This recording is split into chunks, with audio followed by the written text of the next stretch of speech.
Hello, in this video I wanted to talk a little bit about carving and reducing into drier material at leather hard stage and some of the things you might consider when you're wanting to refine your works in progress at this stage. So I have this thing I've been working on in an earlier video from pinched forms that when they became more leather hard I scored and slipped together, can kind of cut and paste them into more complicated structures using the drier clay structure to support the weight that could not be supported in more plastic stages. So I've done that.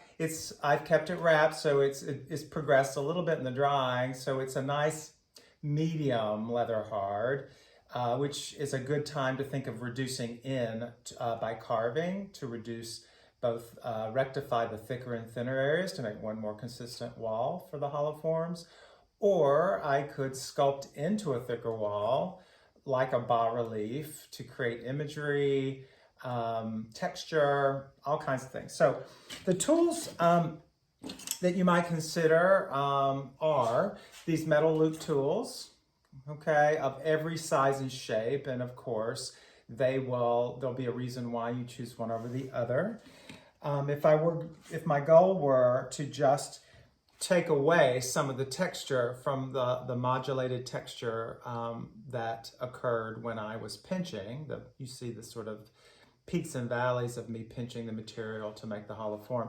Now that there's rigidity, I can really just eliminate that and create a more mechanical looking form.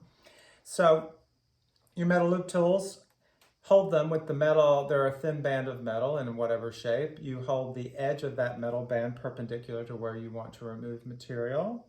Press in and pull. So a broader tool like this, worked in multiple directions, will start to allow me to get those peaks eliminated so that there's a smoother, more mechanical form underneath. Now, as long as there's moisture here, there's going to be marks made from the tool. So that can slowly be eliminated over stages as the clay gets drier. So you can see I'm just lightly carving in and shaving this down. There's actually a lot of moisture under that drier skin, so it's not quite as fully leather hard as I thought, which would give me a little bit more control in this session. So as often is the case with clay, you have to be sensitive to the timing. And so if after eliminating that drier skin, it's not responding in the wetter clay as I need it to, I'd put it on the side and let it stiffen again and give it more time to stiffen. And that's why we're, again, having a second project in another stage to turn my attention to is a great way to use my time while this is drying and getting ready for me to touch it in the way I need to. So you can see I got a smoother kind of form, and I've eliminated some of the thicker areas. That's good.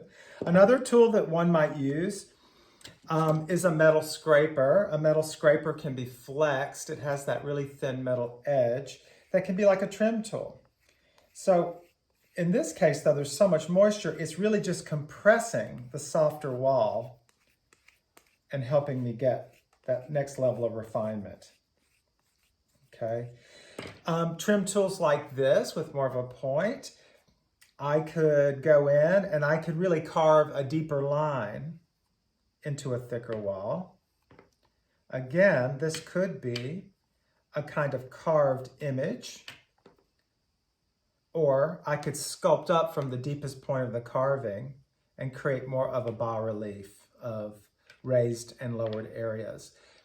In addition to removing at this stage, I also have the ability to put more material on top and marry it to this drier form. So remember, as long as you have leather hard, you can both remove or reduce, and you can also attach and add. So you have that ability to keep playing with the form in those processes. Okay, so I'm sculpting into this wall now with my smaller tool. The more moisture in the form, the deeper the cut. As this clay continues to dry, my cuts could be very, very shallow and scratchy. So one of the advantages of a deep cut like this with ceramics is in anticipation of the surface treatment. I could think of that as holding the movement of glass moving as it melts in the kiln, and it could be a channel filled with glass. So where it's a negative space now in the form, it could hold a glassy line later. There's all kinds of ways to think about setting things up now that will, of course, be a platform for your painting in ceramics, which is not only glaze, we also have materials that don't move like glass or glaze, but sort of, you know, anticipating that later, and you're setting up a surface now. Okay, like that. So, what else am I covering? Oh, the other thing I want to say now is, in addition to carving, this might be a good moment with this level. Well, it's a good amount of moisture, but yet it is pretty rigid. Is to, you can, as long as there's some plasticity left here, you can alter the form with external pressure, like with this paddle. And the paddles come in every shape and size, of course. You can make them. You can find things that work like paddles. So the clay has enough structure that it's allowing me to facet it.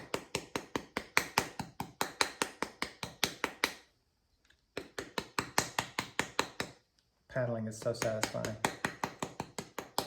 Okay, so it brings up a nice faceted form, and that's because it's got this rigidity and plasticity in this middle stage. It allows me to do that. If it were too dry, did you see stress cracks, right? If it's too wet, it wouldn't hold the shape. It wouldn't have enough structure to hold the shape I'm trying to create here by paddling.